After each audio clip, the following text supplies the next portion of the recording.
Hello दोस्तों, नमस्कार। DD पाठशाला यानी घर घर की पाठशाला में आप सभी लोगों का एक बार जोरदार स्वागत है।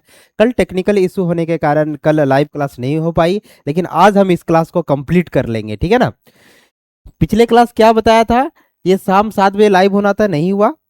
क्लास की क्या विशेषता है, तो इस क्लास में 100 ऐसे प्रश्न है, 100 ऐसे एमसीक्यू है जो आप वायरल कर सकते हैं, जो आपके एग्जाम में आने की बहुत ज्यादा संभावना हो सकती है ना। तो इन सारे प्रश्नों को आप लोग एंड तक जरूर करके जाना, और आप लोग बताना कि 100 में से कितने नंबर आपके आए, कमेंट बॉक्स में जरूर बताना। तो चलिए बिना देरी किए हुए शुरू करते हैं।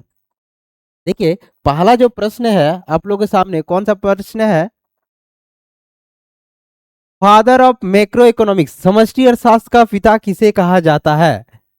समष्टि अर्थशास्त्र के पिता किसे कहा जाता है? तो आप लोग जानते हैं कि अगर इकोनॉमिक्स के बारे में बोले कि देखिए, फादर ऑफ इकोनॉमिक्स किसको बोला जाता है? फादर ऑफ इकोनॉमिक्स यानी अर्थशास्त्र का पिता किसे कहा जाता है?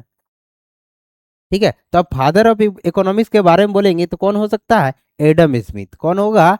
एडम स्मिथ, है ना। अगर अगर आपसे पूछा जाए कि मैक्रो इकोनॉमिक्स, तो देखिए इकोनॉमिक्स को दो भाग में बांट के पढ़ते हैं हम लोग। कौन कौन सा? एक होता है माइक्रो इकोनॉमिक्स और दूसरा क्या होता है? Macro economics. अगर माइक्रो इकोनॉमिक्स का पिता पूछे, फादर्स के बारे में पूछे, तो एडम स्मिथ, यहां तक तो सही है। लेकिन अगर एग्जाम में मैक्रो इकोनॉमिक्स के बारे में पूछे, मैक्रो यानी समष्टि अर्थशास्त्र के बारे में पूछे, तो कौन हो जाएगा? J M Keynes, John Maynard Keynes. कौन हो जाएगा? John Maynard Keynes. क्लियर। अब आगे प्रश्न देखिए, अगला प्रश्न। अच्छा, प्रश्न से पहले कुछ नोट्स है। क्या नोट्स है? देखिए, एडम स्मिथ जो बुक लिखा था, एडम स्मिथ जो बुक लिखा था, उस बुक का नाम क्या है? एडम स्मिथ जो बुक लिखा था, उस बुक का क्या नाम है? The wealth of nation. कौन सा बुक्स का नाम है? The wealth of nation. ये कब पब्लिश हुआ था? तो 1776 को पब्लिश हुआ था। क्लियर। ऐसे भी आपको ऑथर का नाम और बुक का नाम देके भी आपके एग्जाम में सवाल आते हैं, ठीक है। दूसरा देखिए, एल्फ्रेड जो मार्शल है, एल्फ्रेड मार्शल कौन सा बुक्स लिखा हुआ था? तो प्रिंसिपल ऑफ इकोनॉमिक्स। कौन सा बुक लिखा था? Principle of economics. क्लियर। ये कब पब्लिश हुआ था? तो 1890 में पब्लिश हुआ था। क्लियर। अगला देखिए, जे एम जो किन्स है, जो जिसको हम लोग फादर ऑफ मैक्रो इकोनॉमिक्स बोलते हैं, जे एम किन्स है, जॉन मेनार्ड किन्स, ये कौन सा बुक से लिखा था? तो कौन सा book? The general theory of employment, interest and money. ये बुक लिखा था, और ये बुक कब पब्लिश हुआ था? तो 1936 को पब्लिश हुआ था। क्लियर। आप लोग इसको नोट डाउन जरूर कर लेना। अगला प्रश्न देखिए, आपके सामने अगला प्रश्न क्या है? हाँ, अगला प्रश्न क्या है? मैक्रो इकोनॉमिक्स स्टडी जो सूक्ष्म अर्थशास्त्र है, जो व्यष्टि अर्थशास्त्र है, ये किस चीज का स्टडी करता है?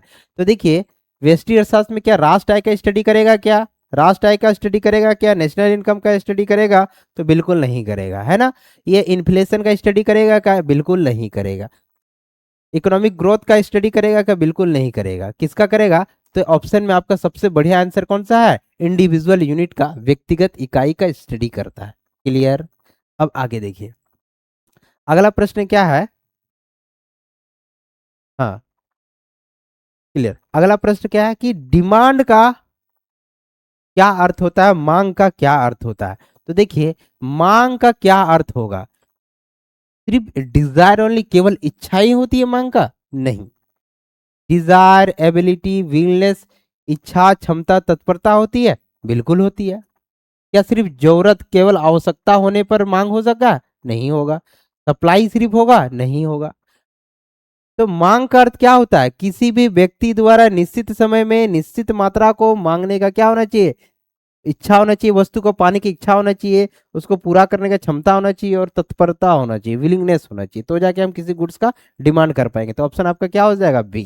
क्लियर। आगे देखिए, आगे आपके सामने क्या प्रश्न है? Law of demand shows relation between, जो मांग का नियम है, ये किसको दिखाता है? तो आप लोग क्या जानते हैं? लॉ ऑफ डिमांड, मांग का नियम का मतलब क्या होता है? किसी भी गुड्स का प्राइस अगर बढ़ जाएगा तो डिमांड क्या हो जाएगा? घट जाएगा। प्राइस बढ़ जाएगा तो डिमांड क्या हो जाएगा? घट जाएगा। और अगर किसी भी गुड्स का प्राइस अगर घट जाएगा तो क्या हो जाएगा? डिमांड बढ़ जाएगा। यही ना लॉ ऑफ डिमांड कहलाता है है ना। तो किस दोनों के बीच संबंध दिखाता है, तो प्राइस और डिमांड के बीच ऑप्शन में ढूंढ लीजिए कहाँ है, प्राइस और डिमांड के बीच ऑप्शन दिखाता है, मूल्य और मांग के बीच। क्लियर। अब आगे देखिए, अगला प्रश्न क्या है, मूल्य बढ़ने पर मांग सामान्यतः क्या होता, when price rises demand generally क्या होता, अभी हमने बताया, क्या बताया, किसी भी गुड्स का अगर प्राइस बढ़ जाता है, किसी भी गुड्स का प्राइस बढ़ जाएगा तो डिमांड क्या हो जाएगा, घट जाएगा। पता करो डिमांड क्या हो जाएगा, डिक्रीज हो जाएगा, है ना। अगला प्रश्न, अगला प्रश्न क्या है, which is not determined of demand, मांग का निर्धारक नहीं है, कौन ऐसा जो तत्व है, कौन ऐसा एलिमेंट है जो मांग का निर्धारक नहीं है, बताओ कौन सा नहीं है। क्या आपका इनकम जैसे जैसे होगा वैसे वैसे गुड्स का डिमांड करते हैं कि नहीं करते हैं, तो बिल्कुल करते हैं। इनकम घट जाता है तो डिमांड भी क्या हो जाएगा, घट जाएगा, होता है। तो आय तो है, यहाँ पूछा कौन सा निर्धारक नहीं है, तो ये तो है टेस्ट रुचि, तो ये है, जितना हमको टेस्ट अच्छा लगे तो उससे उतना अच्छा हम डिमांड करेंगे, रसगुल्ला का टेस्ट ज्यादा लगे तो रसगुल्ला और दो चार को खा लेंगे, और दो चार को डिमांड कर लेंगे, है ना। तो इंटरेस्ट टेस्ट तो है, प्राइस ऑफ रिलेटेड गुड्स ये भी तो है ना। कौन सा नहीं है, तो उत्पादन जो लागत है, कॉस्ट ऑफ जो प्रोडक्शन है, ये क्या करता है, डिटरमाइन नहीं करेगा किसका, डिमांड का। तो ऑप्शन क्या हो जाएगा आपका आंसर, ये हो जाएगा। क्लियर। अब अगला प्रश्न देखिए,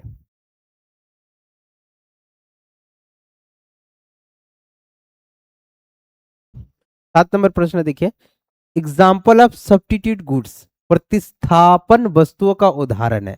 प्रतिस्थापन वस्तु किसको बोलते हैं, जो एक वस्तु के बदले में दूसरा वस्तु अदला बदली करके प्रयोग कर सकते हैं, है ना। ऐसे गुड्स को कौन सा गुड्स बोलेंगे, सब्स्टिट्यूट गुड्स। तो इसमें पूछा जा रहा है सब्स्टिट्यूट गुड्स का कौन सा एग्जाम्पल है, क्या हम लैंड के बदले में लेबर का प्रयोग कर सकते हैं, लैंड के बदले में लेबर का प्रयोग कर सकते हैं, तो बिल्कुल नहीं कर सकते हैं, ये सब्स्टिट्यूट गुड्स नहीं है।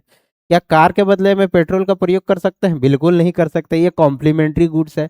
पेन के बदले में इंक का प्रयोग कर सकते हैं, बिल्कुल नहीं कर सकते हैं, ये भी कौन सा गुड्स है, कॉम्प्लीमेंट्री गुड्स है। लेकिन चाय के बदले में हम कॉफी का यूज कर सकते हैं, तो ये आपका आंसर हो जाएगा सब्स्टिट्यूट गुड्स का। क्लियर।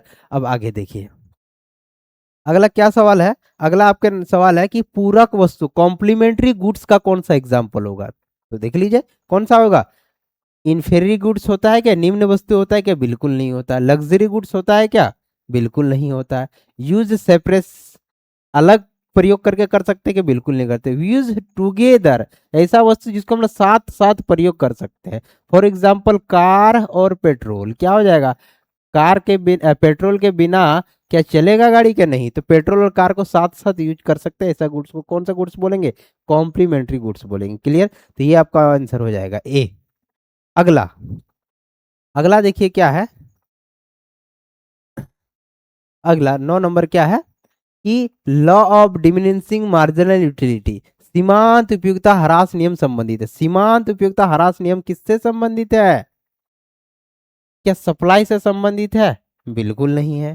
क्या सप्लाई से संबंधित है, बिल्कुल नहीं है। कॉस्ट से संबंधित है, बिल्कुल नहीं है। प्रोडक्शन से संबंधित है क्या, बिल्कुल नहीं है। तो किससे संबंधित है, कंजप्शन से संबंधित है, उपभोग से संबंधित है। क्लियर।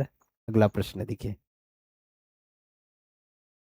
10 नंबर, 10 नंबर क्या है आपके सामने कि कुल उपयोगिता अधिकतम कब होती है, टोटल यूटिलिटीज मैक्सिमम व्हेन, तो जब मार्जिनल यूटिलिटी कहां पे पहुंचेगी, जीरो में पहुंचेगी, तब टोटल यूटिलिटी क्या हो जाती है, मैक्सिमम हो जाती है। आप लोग क्लास में पढ़े होंगे इस टाइप का ग्राफ, ये होती है मार्जिनल यूटिलिटी का, किसकी ग्राफ होती है, मार्जिनल यूटिलिटी का। और जब मार्जिनल यूटिलिटी शून्य होता है तो टोटल यूटिलिटी क्या होती है, टोटल यूटिलिटी क्या, जब मार्जिनल शून्य होती है तो टोटल यूटिलिटी आप देखिएगा कि सबसे हाईएस्ट पीक पर होती है, यहाँ पे क्या हो जाएगी, टोटल यूटिलिटी, है ना।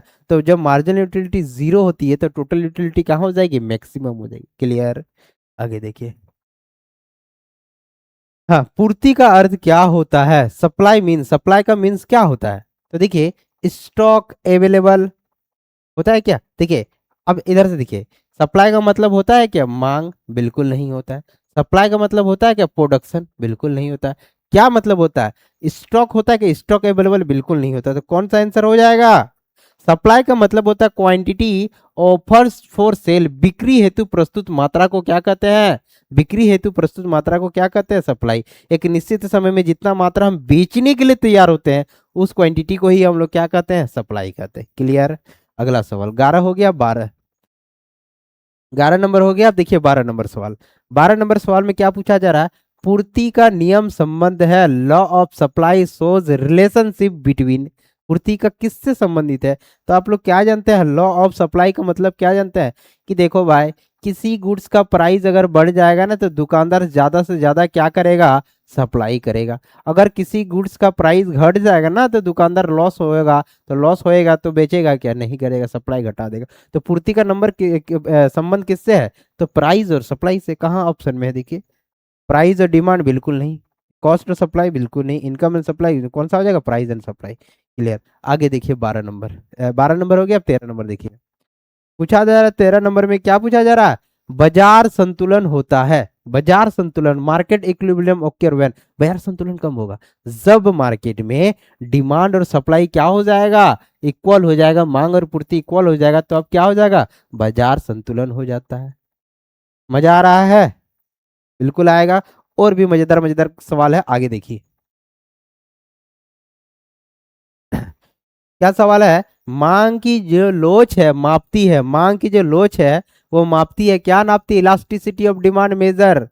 आप लोग क्या जानते हैं, मांग का लोच का मतलब क्या जानते थे कि देखो भाई, प्राइस के वजह से, प्राइस के वजह से डिमांड में कितना चेंजेस होता है उसको इलास्टिसिटी ऑफ डिमांड कहते हैं ना। तो देखो भाई कहाँ पे है, किसको मापता है, तो चेंज इन सप्लाई, मांग का जो लोच है इस सप्लाई की परिवर्तन को नापता है क्या, बिल्कुल नहीं नापता है। क्या ये उपभोक्ता का अधिशेष को मापता है कि, बिल्कुल नहीं मापता है। टोटल कुल मांग को मापेगा क्या, कुल मांग को मापेगा लेकिन मांग में परिवर्तन मापेगा। ऑप्शन देखिए ये भी, response of demand to price, price के वजह से मांग का जो रिएक्शन है उस चीज को नापेगा। क्लियर। तो ऑप्शन आपका बी हो जाएगा क्या, सही। अगला प्रश्न 14 हो गया। 15 देखिए, पूर्ण अलोचदार बोलो या बेलोचदार मांग का वक्र होता है, perfect in elastic demand curve is. तो आप लोग क्या जानते हैं, इन इलास्टिक के बारे में पूछा जा रहा है। इन इलास्टिक का मतलब क्या होता है कि देखो भाई, प्राइस में आप कितनों भी चेंज कर लो, प्राइस में आप कितनों भी चेंज कर लो, प्राइस में कितनों भी चेंज कर लो, लेकिन डिमांड में कोई भी चेंज नहीं होगा, कोई भी चेंज नहीं होगा, डिमांड में कोई भी चेंज नहीं होगा। तो कैसा लाइन है, वर्टिकल लाइन है। कैसा है, वर्टिकल है। तो ऑप्शन क्या हो जाएगा, बी। क्लियर। अगला प्रश्न 15 हो गया। अब 16 नंबर देखिए, 16 नंबर में क्या है, अवसर लागत का अर्थ क्या है, अपॉर्चुनिटी कॉस्ट मींस, अवसर लागत का क्या मतलब होता है, अवसर लागत का क्या मतलब होता है। तो क्या वेरिएबल कॉस्ट का मतलब होता है क्या, बिल्कुल नहीं होता है। अवसर लागत में वेरिएबल कॉस्ट होता है क्या, बिल्कुल नहीं होता है। स्थिर लागत होता है क्या, बिल्कुल नहीं होता है। कॉस्ट ऑफ प्रोडक्शन होता है, नहीं होता। तो क्या हो जाएगा ऑप्शन में, cost of best alternative foregone, मतलब त्यागे गए सर्वोत्तम विकल्प की जो लागत होती है उसी लागत को कौन सा लागत कहते हैं, सर्वोत्तम, उसको क्या कहते हैं, अवसर लागत कहते हैं, अपॉर्चुनिटी कॉस्ट कहते हैं। क्लियर। अपॉर्चुनिटी कॉस्ट में ही ना होता है, दो गुड्स है, या ऐसे समझो कि एक इंसान को दो जॉब लगता है, एक जॉब उसको 30,000 रुपया का मिलता है और दूसरा जॉब 20,000 का मिलता है, ठीक है। और एक जॉब मिल जाता है 50,000 रुपया का, उसको जॉब मिल जाता है। तो बताओ वेतन से क्या लगता है, कौन सा जॉब को चुनेगा, तो 50,000 जॉब को चुनेगा। किसको किसको छोड़ेगा, तो 30 को 20 को छोड़ देगा। तो 30 और 20 में सबसे सर्वश्रेष्ठ कौन सा है, तो 30 है। तो अगर पूछेंगे 50,000 का अवसर लागत क्या है, तो 50,000 का अवसर लागत क्या है, 30,000 है। क्लियर। अगला 16 नंबर हो गया। 17 नंबर देखिए, 17 नंबर क्या सवाल है आपके सामने में, 17 नंबर सवाल है कि उत्पादन फलन संबंध है, production function shows relationship between, production जो फंक्शन है ये किससे संबंधित है, तो बताओ किससे संबंधित होगा, मूल्य यानी प्राइस और आउटपुट से संबंधित है, आउटपुट से, प्राइस का आउटपुट से संबंध नहीं है। क्या डिमांड और सप्लाई से, नहीं है। कॉस्ट और आउटपुट से, नहीं है। तो किससे, इनपुट और आउटपुट से। प्रोडक्शन फंक्शन का मतलब, उत्पादन फलन का मतलब क्या होता है, किसी भी अगर फैक्ट्री में देखेंगे या कहीं पर भी ऐसे आप इसको बना सकते हैं कि फैक्टर ऑफ प्रोडक्शन और प्रोडक्शन, यानी फैक्टर ऑफ प्रोडक्शन आपका क्या हो गया, इनपुट, और प्रोडक्शन क्या हो जाएगा, आउटपुट। तो इनपुट और आउटपुट यानी फैक्टर ऑफ प्रोडक्शन और प्रोडक्शन के बीच जो रिलेशनशिप होता है, उन्हीं रिलेशनशिप को क्या कहते हैं, प्रोडक्शन फंक्शन कहते हैं। तो ये किसको संबंध दिखाता है, इनपुट और आउटपुट। क्लियर। अब आगे देखो, 17 नंबर हो गया। अब 18 नंबर देखो क्या है, अल्पकाल व अवधि है, अल्पकाल व अवधि है, short run is a period when, कब, शॉर्ट रन में क्या होता है, क्या सभी ऑल फैक्टर फिक्स्ड, सभी साधन स्थिर होता है, बिल्कुल नहीं। तो सब कैसे होगा, सब तो नहीं होगा। नॉट, नो फैक्टर कॉस्ट, कोई स्थिर नहीं होता है। ऑल फैक्टर वेरिएबल, सभी साधन परिवर्तनशील होता है, बिल्कुल नहीं है। तो क्या होता है, सम फैक्टर फिक्स्ड। अल्पकाल में कुछ साधन स्थिर होता है और कुछ साधन परिवर्तनशील होता है। कुछ फैक्टर जो होता है फिक्स्ड होता है, जैसे अगर हम बिल्डिंग वगैरह बनाते हैं, मशीन वगैरह लगाते हैं, तो ये सब तो फिक्स्ड है। लेकिन वहीं पे लेबर वगैरह लगाते हैं, लेबर क्या हो जाएगा, वेरिएबल। तो दोनों मिलके काम करता है, लेकिन कुछ होता है वो जो स्थिर होता है। और वही हम अगर यदि लॉन्ग रन पीरियड फंक्शन में पढ़ेंगे या दीर्घकालीन अवधि में पढ़ेंगे, तो वहां पे कोई भी फिक्स्ड फैक्टर नहीं होगा, सब फिक्स्ड क्या बन जाएगा, वेरिएबल बन जाएगा। क्लियर। आगे देखिए, 18 हो गया। अब 19 नंबर सवाल देखिए क्या है, मांग, देखिए सवाल, मांग में कमी के निम्नलिखित में से कौन सा कारण है, which of the following is the reason for the fall in demand, मांग में कमी होने का क्या कारण है। तो बताओ, अगर हमारे इनकम कम हो जाएगा, इनकम में कम हो जाएगा, फॉल इन इनकम, तो मांग में भी घट जाएगा, ये बात भी सही है। क्रेता की संख्या में कमी, ये भी बात सही है। उपभोक्ता की सूची में कमी, अगर कैंडिडेट कम हो जाएगा तो डिमांड भी कम हो जाएगा। तो ऑप्शन क्या हो जाएगा, ऑल ऑफ दिस, इनमें से सभी। क्लियर। अगला देखो, 19 नंबर हो गया। अब देखो 20 नंबर सवाल क्या पूछा जा रहा है, मार्जिनल कॉस्ट इज सीमांत लागत है, सीमांत लागत है, सीमांत लागत के बारे में पूछा गया है। सीमांत लागत का क्या डिफिनेशन होता है, सीमांत लागत का क्या डिफिनेशन हो जाएगा, देखो, change in total cost in change in output, क्या ये हो जाएगा, बिल्कुल हो जाएगा। ये सारे ऑप्शन नहीं होगा, होगा क्या, बिल्कुल नहीं होगा। TC by Q, TC by Q थोड़ी होता है। सीमांत लागत का मतलब होता है कि टोटल कॉस्ट में चेंजेस अपॉन टोटल या पर यूनिट आउटपुट में कितना चेंजेस हो रहा है, इसको क्या बोलेंगे हम लोग, सीमांत लागत बोलेंगे। तो ऑप्शन क्या हो जाएगा, बी आपका आंसर हो जाएगा। क्लियर। अब 21 नंबर देखिए, 21 नंबर क्या है,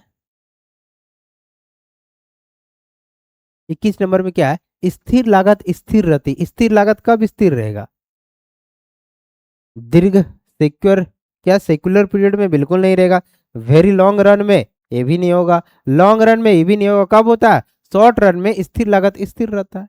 क्लियर। अब देखो आगे, 21 नंबर हो गया। अब 22 नंबर देखो, ये सवाल बताओ, औसत लागत यानी एसी जो बराबर होती है, किससे बराबर होती है, एसी बराबर किससे होती है, हम लोग क्या जानते हैं, average cost, average cost, average cost बराबर क्या हो जाएगा, तो टीसी अपॉन क्या हो जाएगा, क्यू हो जाएगा। ऑप्शन क्या हो जाएगा, ये हो जाएगा। क्लियर। 22 नंबर हो गया। अब 23 नंबर देखो, वेन एमसीक्यू, क्या है, एमसी, पहले इसको समझ लो उसके बाद ये वाला सॉल्व करो, तब तक आप लोग इसको आंसर बनाओ। क्या होना चाहिए आंसर, आप लोग जल्दी नोट करो और जल्दी बताओ आंसर क्या होना चाहिए। देखो मैं इसको पहले समझा देता हूं, क्या है, देखो कि जब बाबू, इसको याद रखने का क्या तरीका है, जब एमसीक्यू डाउन होता है, एमसीक्यू देखो डाउन हो रहा है, एमसीक्यू डाउन हो रहा है ना, तो एसी भी क्या हो जाएगा, एसी भी घट जाएगा। जब एमसी, एमसी क्या है, डाउन है, तो एसी भी क्या हो जाएगा, घटेगा। यह तो क्लियर। जब एमसी और एसी यहाँ पे बराबर हो जाएगा, एमसी और एसी बराबर है, तो एसी सबसे कहाँ हो जाता है, एसी सबसे न्यूनतम पॉइंट पे हो जाता है, यानी एसी मिनिमम हो जाएगा। क्लियर। और यहीं पे अगर एमसी ऊपर उठने लगता है, एमसी देखो ऊपर उठने लगता है, तो एसी भी क्या हो जाएगा, एसी भी बढ़ने लगेगा, एसी भी क्या हो जाएगा, बढ़ने लगेगा। तो यहाँ पे देखो, एमसी जब डाउन होता है तो एसी क्या हो जाता है, बढ़ने लगता है। एमसी और एसी बराबर है, तो एसी क्या हो जाएगा, न्यूनतम हो जाएगा। और एमसी वहीं पे अधिक हो जाएगा, एमसी क्या होगा, एमसी भी ऊपर उठने लगेगा तो एसी भी क्या हो जाएगा, ये भी बढ़ने लगेगा, है ना। अब इस आंसर का क्वेश्चन, अब इस क्वेश्चन का आंसर बताओ, यह क्या पूछा है कि एमसी क्या हो जाता है, एमसी क्या हो जाता है, एमसी डाउन हो जाता है तो एसी क्या हो जाएगा, तो एसी भी डाउन हो जाएगा। क्लियर। अब आगे देखो। हाँ, ये सवाल देखो, क्या है सवाल, which cost does not change with output, कौन सा लागत उत्पादन के साथ नहीं बदलता है, जितना भी प्रोडक्शन कर लो उसका लागत चेंज नहीं होगा। एवरेज कॉस्ट बिल्कुल नहीं, मार्जिनल कॉस्ट बिल्कुल नहीं, वेरिएबल कॉस्ट बिल्कुल नहीं, तो कौन सा, फिक्स्ड कॉस्ट। आप कितना भी प्रोडक्शन कर लो, प्रोडक्शन का मात्रा कितना भी कर लो, इतना कर लो, इतना कर लो, इतना कर लो, इतना कर लो, लेकिन फिक्स्ड कॉस्ट क्या होगा, फिक्स्ड ही होगा। और फिक्स्ड कॉस्ट का ग्राफ कैसे होता है, हमेशा किसके क्षैतिज होता है, कैसा होता है, हॉरिजॉन्टल होता है। क्लियर, यानी किसके इक्वल समांतर होगा, तो आउटपुट के समांतर होगा। क्लियर। अब देखो 24 नंबर हो गया, अब 25 नंबर आप लोग बनाओ।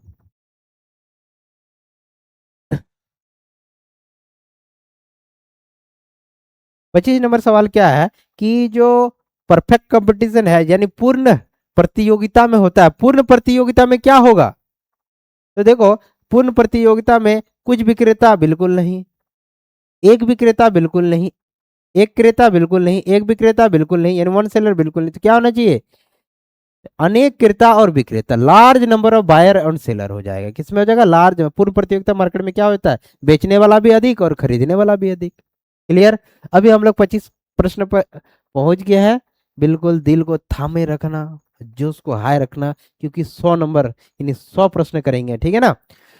और आपको एक बता देता हूँ, इस 100 नंबर अब तो जब कर लेंगे, इसके आसपास ही एग्जाम में सारे प्रश्न आएंगे, इसलिए बिल्कुल घबराना नहीं है। देखो 25 हो गया, अब आ गए 26 नंबर सवाल। 26 नंबर सवाल में क्या है, पूर्ण प्रतियोगिता में फर्म होती है, firm under perfect competition is, पूर्ण प्रतियोगिता में फर्म कैसा होती है, जो फर्म होती है क्या वो एकाधिकार होती है, पूर्ण प्रतियोगिता में बिल्कुल नहीं होती है। प्राइज लीडर होती है, मूल्य नेता होता है, बिल्कुल नहीं होता है। प्राइज मेकर होता है, प्राइज मेकर भी नहीं होता है, क्या हो जाएगा, प्राइज टेकर हो जाएगा, मूल्य स्वीकारता होगा, प्राइस क्या हो जाता है, वो एक्सेप्ट करने लगता है, फर्म क्या करेगा, एक्सेप्ट करेगा। आप यहाँ देख लो, इंडस्ट्री में क्या होता है, डिमांड और सप्लाई के थ्रू से किसी भी गुड्स का प्राइस क्या होता है, बनता है। डिमांड और सप्लाई के थ्रू से किसी गुड्स का प्राइस क्या हो जाएगा, बन जाएगा। इसी प्राइस को कौन एक्सेप्ट करता है, तो आप देखेंगे इसी प्राइस को फर्म जो होता है एक्सेप्ट कर लेता है। इसी प्राइस को क्या करता है, फॉर्म एक्सेप्ट करता है। तो इधर में हम लोग बोलते हैं इसको फॉर्म एक्सेप्ट कर रहा है, यानी प्राइस टेकर हो गया। और ये जो इंडस्ट्री है ये क्या हो जाएगा, प्राइस मेकर हो जाएगा। क्लियर। 26 नंबर। अब देखिए 27 नंबर बनाइए। क्या आप लोग सारा सवाल सही कर पा रहे हो, सही कर पा रहे तो वेल एंड डन। देखो 27 नंबर सवाल क्या है, 27 नंबर सवाल है कि पूर्ण प्रतियोगिता में ए आर वक्र जो होता है, एवरेज रेवेन्यू जो वक्र होता है, वो कैसा होता है, किसमें पूछा जा रहा है, परफेक्ट कंपटीशन मार्केट में। तो परफेक्ट कंपटीशन मार्केट में ए आर हो, एम आर हो या प्राइस हो, वो कैसा होगा, हमेशा हमेशा हॉरिजॉन्टल होगा। कैसा होगा, हॉरिजॉन्टल होगा। किसमें, परफेक्ट कंपटीशन मार्केट में। और अगर यहीं पे मोनोपोली मार्केट पूछता है तो मोनोपोली मार्केट में कैसा होता है, मोनोपोली मार्केट में हमेशा डाउनवर्ड होता है। एआर कैसा होगा, डाउनवर्ड होगा। वो भी सवाल शायद आएगा, देखेंगे आगे। क्लियर। आगे देखिए 27 नंबर हो गया। अब 28 नंबर को देखिए, super normal profit acquire when, अति सामान्य लाभ होता है, कब लाभ होगा, लाभ उसको कब होता है, प्रॉफिट मैक्सिमम कब होगा। तो देखो भाई, जितना यहाँ पे एवरेज रेवेन्यू है उतने के बराबर एवरेज कॉस्ट, उतने खर्चा पड़ जाता है, लाभ होगा कि, बिल्कुल नहीं होगा। जितना खर्चा हुआ उतना मार्जिनल कॉस्ट हो जाएगा, ये भी होगा कि, ये भी नहीं होगा। और इसमें देखो, जितना ज्यादा खर्चा किया, जितना ज्यादा एवरेज रेवेन्यू का मतलब क्या, हमें मैक्सिमम रेवेन्यू प्राप्त हो रहा है, एवरेज कॉस्ट कम है, एवरेज रेवेन्यू ज्यादा है, तो ये आपका आंसर हो जाएगा। क्लियर। इसमें खर्चा ज्यादा है, लाभ हो रहा है, एवरेज रेवेन्यू हो रहा कम, तो ये भी नहीं होगा। इसमें ये हो जाएगा क्या, एवरेज रेवेन्यू अधिक है यानी मैक्सिमम रुपया प्राप्त कर रहा है खर्चा के तुलना में, है ना। तो 28 नंबर हो गया। 29 नंबर देखिए। 29 नंबर सवाल में क्या है, लोग बनाइए इसको।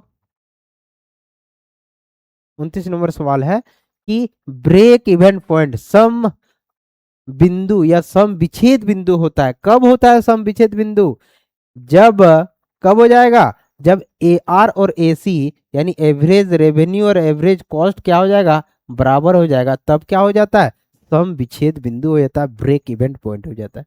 क्लियर। अब जितना खर्चा कर रहे हैं उतने के बराबर, अगर जो लागत बराबर हो जाता है तो वहां पे क्या हो जाएगा, ब्रेक इवेंट पॉइंट। क्लियर। आगे देखिए। 29 नंबर हो गया। अब 30 नंबर सवाल में आइए। 30 नंबर सवाल क्या है, शट डाउन बिंदु। शट डाउन बिंदु का मतलब क्या होता है,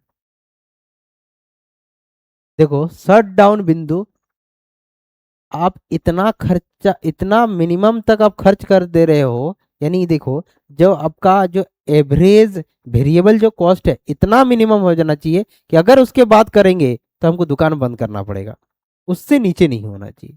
क्लियर। तो वहां तक तो क्या बोलेंगे, जब एवरेज रेवेन्यू जो है वो एवरेज वेरिएबल कॉस्ट के बराबर हो जाएगा, तब हम लोग उसको शॉर्ट डाउन बिंदु बोलेंगे। इसके नीचे दुकान नहीं चलने वाला, इस एवरेज कॉस्ट के नीचे अगर दुकान चलाएंगे तो लॉस ही है, दुकान बंद करना पड़े चलेगा नहीं। तो यहाँ तक तो सरवाइव कर लेता है कोई भी प्रोड्यूसर, उसके बाद भी कोई प्रोड्यूसर नहीं करेगा। तो जहाँ ए आर बराबर एबीसी होगा वहीं पर शट डाउन पॉइंट होगा। क्लियर। अब आगे देखो। 30 नंबर हो गया। अब 31 नंबर सवाल। 31 नंबर सवाल क्या पूछा जा रहा है कि मोनोपोली मीन्स एकाधिकार का अर्थ होता है, तो एकाधिकार का अर्थ क्या होता है, कुछ विक्रेता, बिल्कुल नहीं, वो एक विक्रेता, एक विक्रेता, यस, एक बेचने वाला होता है। विक्रेता मतलब क्या होता है, एक बेचने वाला होता है।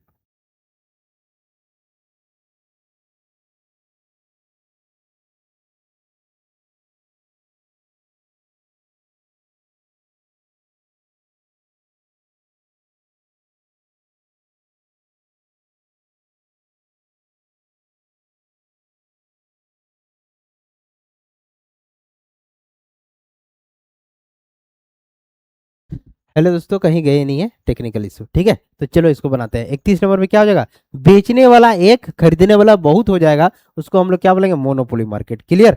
31 नंबर हो गया। अब इसको 32 नंबर बनाओ। 32 नंबर क्या है कि एकाधिकार में मांग वक्र होता है। एकाधिकार में मांग वक्र कैसा होता है, मोनोपोली मार्केट में जो डिमांड कर्व होता है वो कैसा होता है, तो आप लोग देखेंगे डिमांड कर्व कैसा होता है, डिमांड कर्व कैसा होगा, ये भी क्या हो जाएगा, ए आर क्या हो जाएगा, ये भी डाउनवर्ड में हो जाएगा, क्या हो जाएगा, डाउनवर्ड हो जाएगा, नीचे ढलान वाला हो जाएगा। कैसे हो जाएगा, नीचे ढलान वाला हो जाएगा। क्लियर। देखो इसको एक ग्राफ के माध्यम से हम समझा देते हैं। ग्राफ में क्या है, यही बात है, क्या है कि यही जो है एवरेज रेवेन्यू जो होता है यही क्या होता है, डिमांड कर्व होता है। क्लियर। तो ये क्या है, मोनोपोली मार्केट का स्ट्रक्चर है। क्लियर। अब देखो आगे।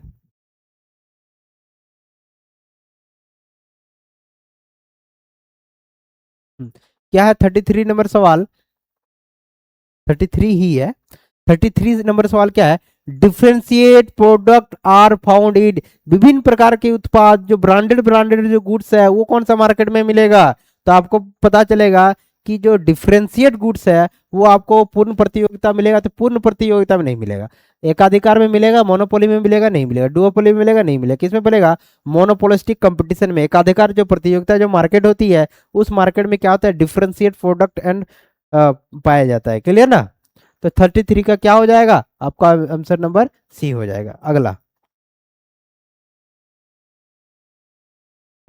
33 हो गया। 34 नंबर देखिए। अच्छा 35। अच्छा एक सवाल ये छूट गया था बीच में, इस सवाल को भी कर लो आप लोग कि वस्तु विनिमय प्रणाली में निम्नलिखित में कौन सा कठिनाई है, तो विच of the following is difficulty in the water system. Water system में क्या दिक्कत है, तो दोहरा संजोग का अभाव, ये दोहरा संजोग हमें नहीं मिलता है, ये भी सही बात है, ये भी हमें कठिनाई का सामना करना पड़ता है। वस्तु विभाजन में कठिनाई, हाँ वाटर सिस्टम का ये प्रॉब्लम है। सर्वमान मूल्य मापन का अभाव, lake of the general acceptable measure of value, तो यस, तो इसमें क्या हो जाएगा, ऑप्शन सी हो जाएगा। 18 नंबर के क्या हो जाएगा, सी हो जाएगा। क्लियर ना। कहीं बीच का सवाल होगा, आ गया था, कोई बात नहीं, आप लोग कर लिया, अच्छी बात है। अब आप लोग कीजिए इस सवाल को। कौन सा सवाल है? ओलोगोपोली। अच्छा, इससे पहले, हाँ, ओलोगोपोली मीन्स अल्पाधिकार का क्या अर्थ होता है? अल्पाधिकार का अर्थ होता है एक विक्रेता नहीं, दो विक्रेता नहीं।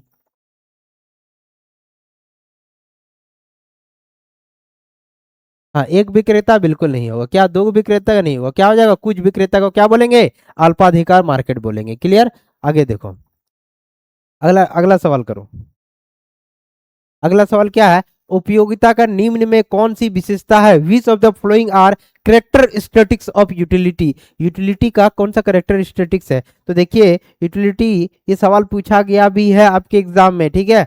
उपयोगिता एक मनोवैज्ञानिक परिघटना है। यस, उपयोगिता क्या है? इसके आधार पे काम चलता है, तो ये भी बात सही है। उपयोगिता व्यक्तिपरक होता है, ये भी बात सही है। क्यों? क्योंकि हर व्यक्ति का टेस्ट, हर व्यक्ति का संतुष्ट करने की क्षमता अलग अलग होता है। किसी भी गुड्स को लेकर हर व्यक्ति का सेटिस्फेक्शन क्या होता है? अलग अलग होता है। तो क्या हो जाएगा? ये भी व्यक्तिपरक होता है। क्लियर? उपयोगिता का विचार सापेक्षिक होता है, तो उपयोगिता का विचार यस सापेक्षिक होता है। क्यों? क्योंकि ये टाइम और प्लेस के आधार पे चेंजेज हो सकता है। जम्मू कश्मीर में आपको गर्म चीज यानी चाय वगैरह टेस्ट अच्छा लगेगा, वह कोल्ड ड्रिंक्स दे रहे तो उसका उपयोगिता क्या हो जाएगा? जीरो हो जाएगा। वही आप दक्षिण भारत गर्मी के जहाँ गर्मी वाला प्लेस है वहां पे आपको कोल्ड ड्रिंक्स ज्यादा पसंद आएगा चाय के तुलना में, ठीक है ना, या गर्म कोई भी पदार्थ के तुलना में। तो कौन सी हो जाएगा? विचार विचार सापेक्षिक होता है। यूटिलिटी इज रिलेटिव कॉन्सेप्ट, ठीक है, ये भी बात सही है। तो ऑप्शन में क्या हो जाएगा? ऑल ऑफ दीज हो जाएगा। उपयोगिता कौन सी विशेषता है? तो तीनों विशेषता है। इसको नोट डाउन भी कर लेना, आपके एग्जाम के लिए ज्यादा चांस हो सकता है। अगला सवाल 36 हो गया। अब 37 नंबर में आइए। 37 नंबर में क्या पूछा जा रहा है कि विदेशी विनिमय दर का जो निर्धारण होता है वो कैसे होता है? Foreign exchange rate is determining by. Foreign exchange rate जो डिटरमाइंड है कैसे होता है? सरकार के द्वारा होता है? नहीं होता है। सौदाकारी के द्वारा होता है? नहीं होता है। विश्व बैंक के द्वारा होता है कि नहीं होता है? किसके थ्रू से होगा? मांग एवं पूर्ति के शक्ति द्वारा, demand and supply of forces के होते हैं। ये बात क्या हो जाएगा? सही हो जाएगा। देखिए, सरकार के द्वारा भी होता है, लेकिन यहाँ पे अगर सिर्फ पूछा गया, नॉर्मल पूछा गया फॉरेन एक्सचेंज रेट की, अगर यहाँ पूछ देता फिक्स्ड है फॉरेन एक्सचेंज रेट किसके होगा, किसके थ्रू से होगा, तो हम लोग सरकार की तरफ से जाएंगे तब उधर सोचेंगे। यहाँ पे क्या है कि ऐसे नॉर्मल अगर सवाल पूछे तो नॉर्मल में हम लोग किसको मान लेते हैं? हम लोग flexible flexible foreign exchange rate को मान लेते हैं। तो यहाँ पे मांग और पूर्ति आप लोग सही कर देना, ये आंसर आपका क्या हो जाएगा? सही हो जाएगा। 37 हो गया। अब 38 नंबर सवाल में आ जाओ। 38 नंबर सवाल क्या पूछा जा रहा है कि उपयोगिता के क्रमवाचक विश्लेषण का प्रतिपादन किसने किया? तो देखिए, जो यूटिलिटी जो कॉन्सेप्ट है, उपयोगिता का जो यूटिलिटी यूटिलिटी का जो कॉन्सेप्ट है, यूटिलिटी कॉन्सेप्ट दो टाइप से हम लोग डिवाइड करके हम लोग पढ़ाई करते हैं, ठीक है। यूटिलिटी कॉन्सेप्ट ने दो टाइप का पढ़ते हैं। एक पढ़ते हैं हम लोग कार्डिनल, कौन सा पढ़ते हैं? Cardinal utility concept. एक पढ़ते हैं ऑर्डिनल यूटिलिटी कॉन्सेप्ट, ठीक है। कार्डिनल यूटिलिटी कॉन्सेप्ट के बारे में पूछे, गणनावाचक विश्लेषण सिद्धांत के बारे में पूछे, तो गणनावाचक विश्लेषण सिद्धांत को किसने दिया है? तो किसने दिया है? मार्शल ने दिया। किसने दिया है? मार्शल ने दिया है। अगर अगर अगर ऑर्डिनल के बारे में पूछे, क्रमवाचक सिद्धांत के बारे में पूछे, तो इसका आंसर क्या हो जाएगा? क्या हो जाएगा आंसर? RJD एलन और HR हिक्स हो जाएगा, ये दोनों हो जाएगा। क्लियर? तो 38 का क्या हो जाएगा? 2 हो जाएगा। क्लियर बच्चों? अब आगे देखो, 38 नंबर हो गया। अब 39 नंबर में देखो। 39 नंबर सवाल क्या है आपके सामने? सवाल पूछा है, उपभोक्ता की आय बढ़ने से किस प्रकार की वस्तु की मांग घटती है? मेरा आय अगर बढ़ेगा तो किस वस्तु का मांग घट जाएगा? यही सवाल पूछा गया है। सामान्य वस्तु? नहीं। पूरक वस्तु? नहीं। इनमें से कोई भी नहीं होगा। कौन सा हो जाएगा? घटिया वस्तु आपके सामने में है। 39 का क्या हो जाएगा? 2। अब आप लोग 40 नंबर बनाओ। दीर्घकालीन उत्पादन फलन का संबंध निम्न में से किससे है? The long run production function is related to which of the following. पैमाने का प्रतिफल से, परिवर्तनशील अनुपात के नियम से, मांग की लोच से, या इनमें से कोई नहीं? क्या हो जाएगा ऑप्शन में? दीर्घकालीन उत्पादन फलन के बारे में पूछा है, लॉन्ग रन प्रोडक्शन फलन के बारे में पूछा है, तो ऑप्शन क्या हो जाएगा? रिटर्न टू स्कूल, पैमाने का प्रतिफल। क्लियर? 40 नंबर हो गया। 41 नंबर आप लोग सॉल्व कीजिए। 41 नंबर सवाल में क्या पूछा गया है कि अधिक मांग होती है, एक्सेस डिमांड ओक्योर व्हेन। कब अधिक मांग होगा? अधिक मांग कब होगा? बताओ बताओ बताओ, कब होगा? क्या प्राइस और कॉस्ट बिल्कुल बराबर होगा तब होगा? बिल्कुल नहीं होगा। क्या मांग और पूर्ति होगा तब होगा? क्या नहीं। अधिक अधिक मांग पूछ रहा तो अधिक मांग को अधिक होना चाहिए, किसके तुलना में? सप्लाई की तुलना पे। देखो मांग अधिक है ना, सप्लाई कम है ना, डिमांड अधिक है सप्लाई कम, ऑप्शन बी हो जाएगा। क्लियर। 41 नंबर सवाल आप लोग बनाओ।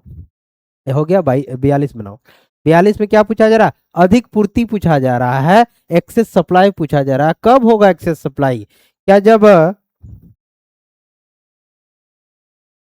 जब कॉस्ट और सप्लाई इक्वल होगा तब? बिल्कुल नहीं। सप्लाई और डिमांड इक्वल होगा तब? बिल्कुल नहीं। तो कब होगा? पूर्ति अधिक होना चाहिए। पूर्ति क्या होना चाहिए? अधिक होना चाहिए, किसके तुलना में? मांग की तुलना में। तो मांग की तुलना में तो ऑप्शन क्या हो जाएगा? ए हो जाएगा। क्लियर। अब आ जाओ, 42 हो गया। अब 43 नंबर आप लोग सॉल्व करो। हाँ, इसमें क्या पूछा जा रहा है? पीपीसी जो सोज कैसा उत्पादन जो संभावना वक्र है, प्रोडक्शन पॉसिबिलिटी जो कर्व है, ये कैसे होती है? आप लोग प्रोडक्शन पॉसिबिलिटी कर्व, हाँ, कैसे होती वक्र दर्शाता है, इसके बारे में पूछा जा रहा है। इसका क्या मीनिंग होता है? तो इन्फ्लेशन से संबंधित है? बिल्कुल नहीं है। क्या सप्लाई से संबंधित है? बिल्कुल नहीं है। डिमांड से संबंधित नहीं है। ऑप्शन में क्या है? स्कार्सिटी एंड चॉइस से संबंधित है। क्या है? दुर्लभता का चयन से संबंधित है। क्या? पीपीसी जो कर्व होता है। यहाँ तक कोई दिक्कत? यहाँ तक कोई भी दिक्कत नहीं। और बच्चों किसी भी सवाल में कोई भी डाउट लगे, कमेंट में एक बार जरूर पूछ लेना, ठीक है? कोशिश करेंगे सारे प्रश्नों का जवाब दे दे, ठीक। 43 नंबर हो गया। अब आगे सवाल देखते हैं। 44 नंबर सवाल क्या पूछा रहा है? पीपीसी जो अवतल होती है क्यों होती है मेरे दोस्त? जो पीपीसी जो कर्व है वो कॉनकेव होती है, क्यों होती है कॉनकेव? पीपीसी जो कर्व होती है ये कॉनकेव क्यों होती है, ऐसा क्यों होती है? क्या मांग के नियम के कारण? नहीं। स्कार्सिटी के कारण? नहीं। बढ़ता प्रतिबल का कारण? ये तो कोई संबंध नहीं है दूर दूर तक। क्या हो जाएगा? इंक्रीजिंग अपॉर्चुनिटी कॉस्ट के कारण उड़ता है, बढ़ती अवसर लागत के कारण हो जाता है। क्लियर। अगला सवाल। अगला सवाल क्या है आपके सामने? 44 हो गया। 45 नंबर बनाओ। 45 में पूछा जा रहा है कि supply create its own demand, who said this? पूर्ति अपनी मांग का सृजन स्वयं कर लेती है, ये बात किसने कहा है? पीगू? बिल्कुल नहीं। मार्शल? बिल्कुल नहीं। Adam Smith? बिल्कुल नहीं। तो किसने कहा है? जेबी से ने कहा। किसने कहा? जेबी से। अगला सवाल।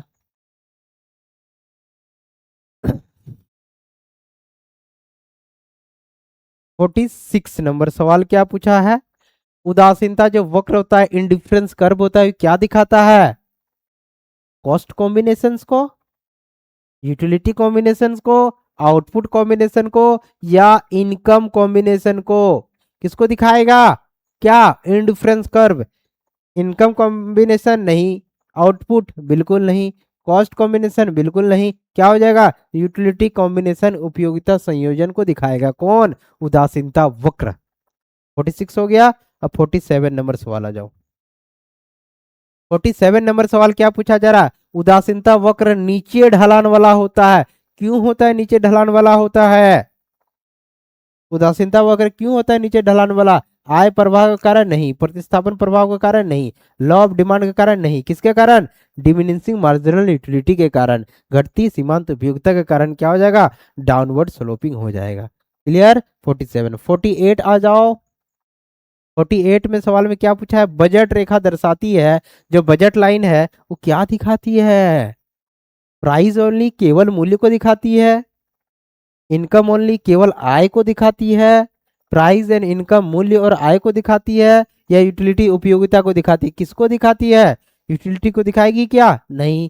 प्राइस का संबंध सिर्फ इनकम से नहीं, प्राइस से है क्या? नहीं। तो किससे है? प्राइस और इनकम दोनों से संबंधित है। अब कितना प्राइस के माध्यम से आपका इनकम कितना है, प्राइस के माध्यम से हम किसी गुड्स को कितना खरीदते हैं, ये दिखाता है बजट रेखा। क्लियर। तो 48 का क्या हो जाएगा? सी हो जाएगा। क्लियर। 47, 48 हो गया। 49। कंज्यूमर इक्विलिब्रियम ऑक्यर व्हेन, उपभोक्ता संतुलन होता है, कब होता है मेरे दोस्त? उपभोक्ता संतुलन कब हो जाएगा? जब एम यू एक्स बराबर एम यू वाई अगर रहे, अगर ये रहे तो ठीक है, लेकिन अगर आप एम यू एक्स और प्राइस अगर दिया हुआ ऑप्शन में है, एम यू जितना है किसके? प्राइस के यूटिलिटी के तुलना में, तो ऑप्शन क्या हो जाएगा आपका? बी हो जाएगा। ठीक है, अब इसको उपभोक्ता संतुलन का जो सीमांत उपयोगिता जब नियम पढ़ते हैं तब इस नियम में एक फॉर्मूला आती है, M U X equal to P X बराबर एम यू वाई बटे पी वाई, तब क्या हो जाएगा, कंज्यूमर इक्विलिब्रियम कोई पॉइंट को दिखाता है। 49 का बी, 40 अब 50 आ जाइए। 50 में क्या है, 50 में तर्क संगत उपभोक्ता का उद्देश्य होता है, जो रेशनल कंज्यूमर होता है, एक बढ़िया कंज्यूमर, बढ़िया मतलब सोचने समझने वाला प्राणी, ठीक है, वह उसका उद्देश्य क्या होता है, तो उसका उद्देश्य यही ना होता है क्या, लागत को बढ़ाना नहीं, उपयोगिता घटाना, क्यों घटाएगा भाई, मैक्सिमम मूल्य बढ़ाना, मैक्सिमम प्राइस नहीं, मैक्सिमम सेटिस्फेक्शन, वो हमेशा चाहेगा, एक रेशनल जो कंज्यूमर हमेशा चाहेगा, क्या चाहेगा, कम से कम पैसा देकर अधिक से अधिक सामान हासिल करे, यानी अधिक से अधिक संतुष्टि मिले, वही ना होगा रेशनल जो कंज्यूमर है उसका उद्देश्य, तो क्या हो जाएगा, संतुष्टि अधिकतम करना। क्लियर, अगला सवाल 50 हो गया। अब 51 नंबर में आ जाओ। 51 नंबर में क्या पूछा है, समष्टि अर्थशास्त्र का अध्ययन करता है, micro economics study, micro economics किसकी स्टडी करेगी, एक बाजार का नहीं, अच्छा मैक्रो के बारे में पूछा है ना, समष्टि अर्थशास्त्र के बारे में पूछा है, एक बाजार का नहीं, इंडिविजुअल फर्म का नहीं, इंडिविजुअल कंज्यूमर का नहीं, तो किसका करेगा, होल इकोनॉमी का, संपूर्ण अर्थव्यवस्था का स्टडी करता है कौन, समष्टि अर्थशास्त्र। क्लियर, आ जाओ 51 हो गया। अब 52 नंबर सॉल्व करो। 52 में क्या पूछा है, national income is sum of, national income जो राष्ट्र आय है किससे संबंधित है, केवल मजदूरी का इनकम से, बिल्कुल नहीं लग रहा है हमको, आपको लग रहा है क्या, आपको भी नहीं लगना चाहिए। प्रॉफिट ओनली, केवल लाभ से, नहीं। टैक्स ओनली, केवल कर है, वह राष्ट्र आय है क्या, बिल्कुल नहीं, क्या है, जितने भी फैक्टर्स इनकम है ये हो जाएगा, जितने भी फैक्टर ऑफ प्रोडक्शन का जो इनकम है उनका जो सारा इनकम को ऐड करेंगे, और जो विदेश से प्राप्त शुद्ध साधन आए NFIO को भी ऐड कर लेंगे, तो वो क्या बन जाएगा, नेशनल इनकम बन जाएगा। ऑप्शन में क्या है आपका, सी नंबर ऑप्शन। क्लियर, अब आगे आ जाओ। 52 हो गया। अब 53 नंबर सॉल्व करो। क्या पूछा जा रहा है, GDP at market price include, बाजार मूल्य में जीडीपी में क्या शामिल होता है, तो देखो भाई हम यहाँ पूछे जा रहे हैं जीडीपी एमपी में क्या शामिल है, तो जीडीपी में ग्रॉस में ये अनु सब्सिडी शामिल होता है क्या, ये भी नहीं होता है, ट्रांसफर इनकम भी शामिल नहीं होता है, और विदेश से प्राप्त शुद्ध साधन आय भी शामिल नहीं होता है, तो क्या शामिल होता है, इनडायरेक्ट टैक्स शामिल होता है, अप्रत्यक्ष कर शामिल होता है। क्यों, क्योंकि जब जीडीपी एफसी में हम लोग इनडायरेक्ट टैक्स को जोड़ेंगे, किसको जोड़ेंगे, इनडायरेक्ट टैक्स को जोड़ेंगे, एफसी में इनडायरेक्ट टैक्स जोड़ेंगे तो ही क्या बनता है, जीडीपी एमपी बनता है, तो एमपी में इनडायरेक्ट टैक्स शामिल है ना, तो वही पूछा जा रहा है। क्लियर, अब आइए 53 हो गया। अब 54 नंबर सवाल में आइए। 54 नंबर सवाल क्या पूछा जा रहा है, 54 नंबर सवाल पूछा जा रहा है, जीएनपी बराबर जीडीपी प्लस, जीडीपी में क्या ऐड करेंगे जो जीएनपी बनेगा, जीडीपी में क्या ऐड करेंगे तो क्या बनेगा, जीडीपी बनेगा।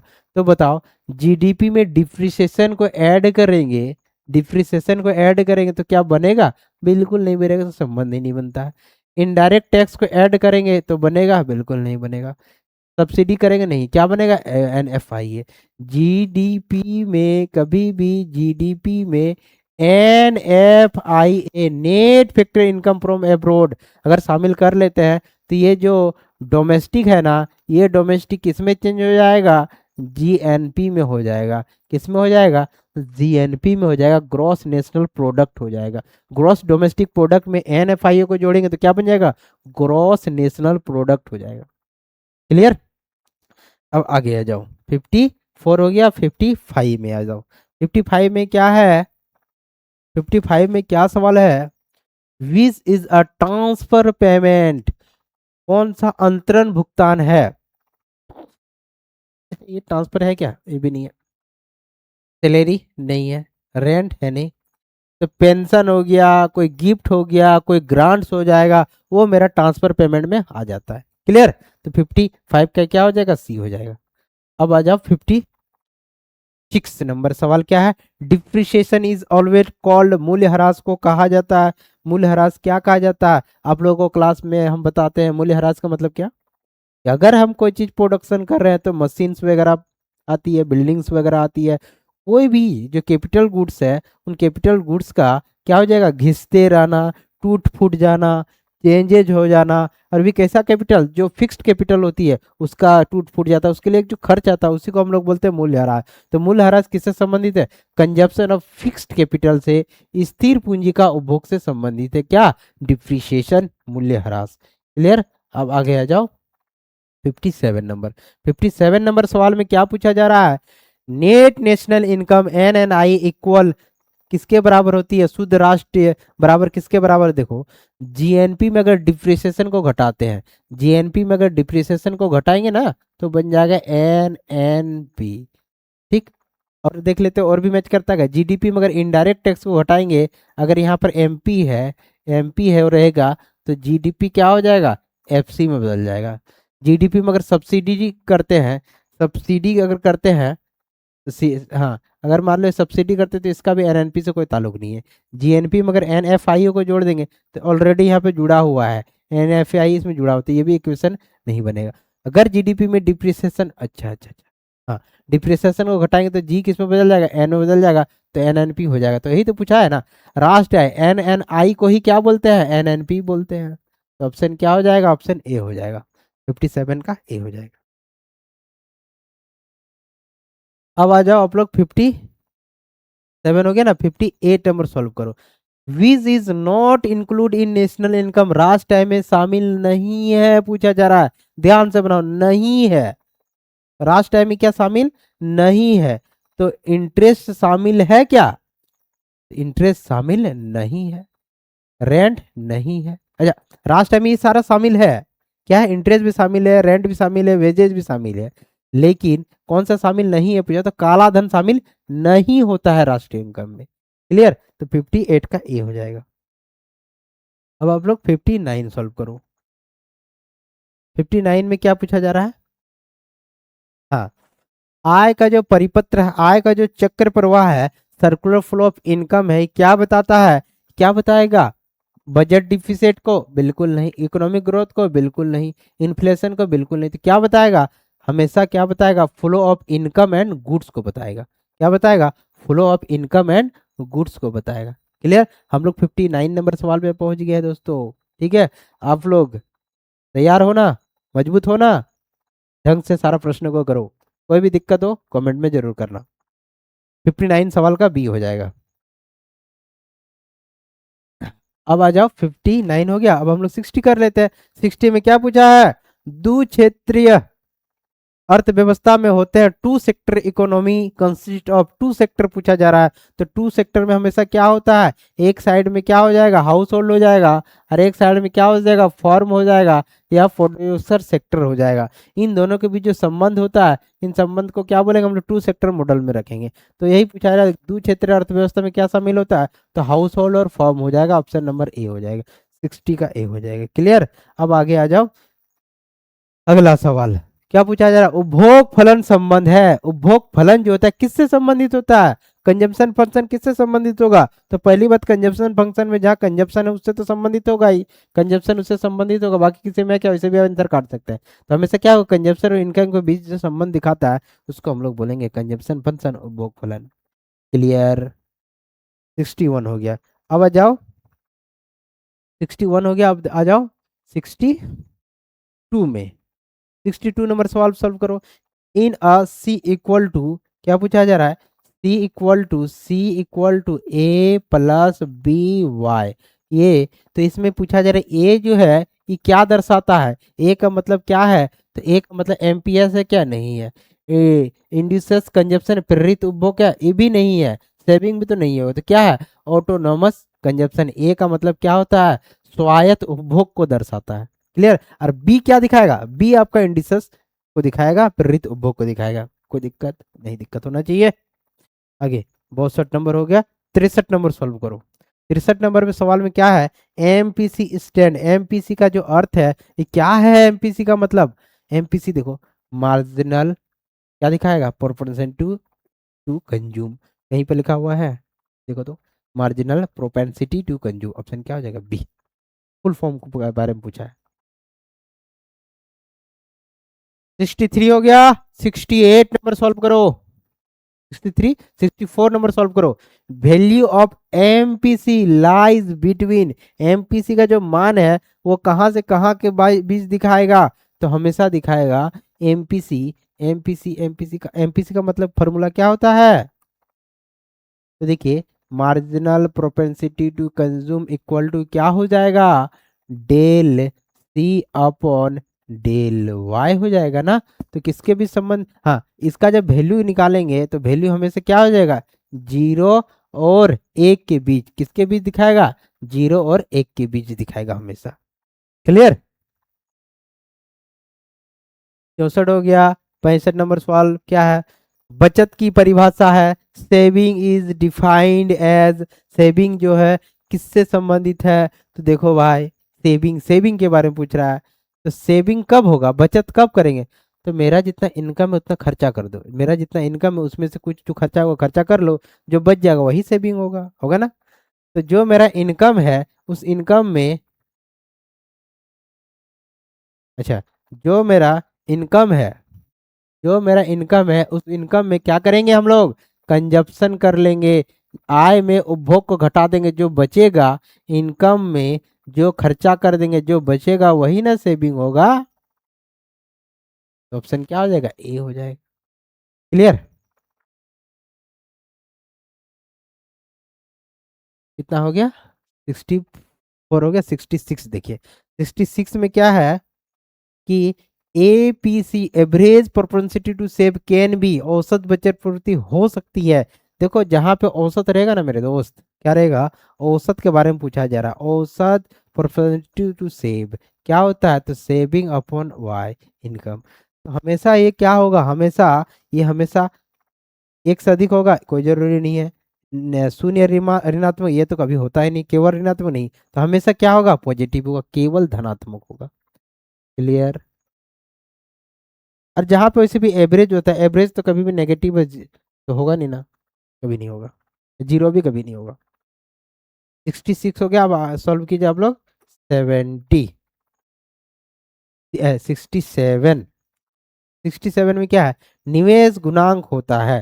तो निवेश गुणांक का मतलब क्या, हम लोग जानते हैं के बराबर 1/, एक फार्मूला हो सकता है एम पी एस का हो सकता है, और दूसरा फार्मूला क्या होता है K/1 - MP/C हो जाएगा। तो 1 - MP/C हो जाएगा, 67 का बी हो जाएगा। होगा कि नहीं दोस्तों। अगला सवाल आप लोग सॉल्व करो, अगला सवाल सॉल्व करो जल्दी।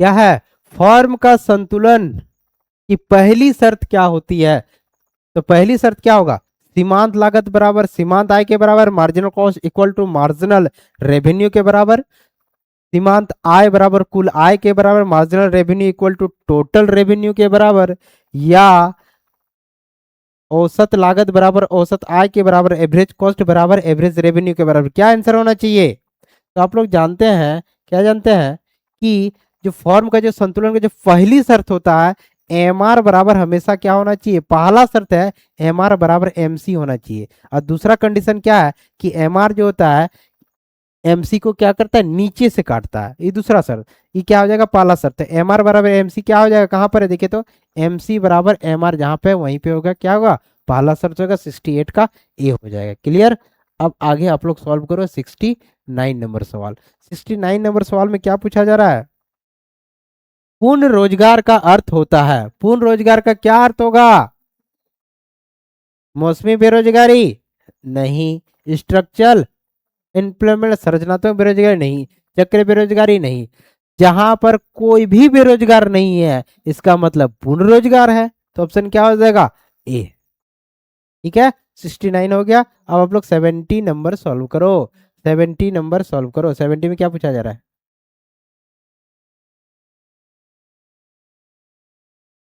अधिक मांग उत्पन्न करती है, एक्सेस डिमांड, एक्सेस डिमांड कब होगा, ए भाई बताओ एक्सेस डिमांड कब होगा।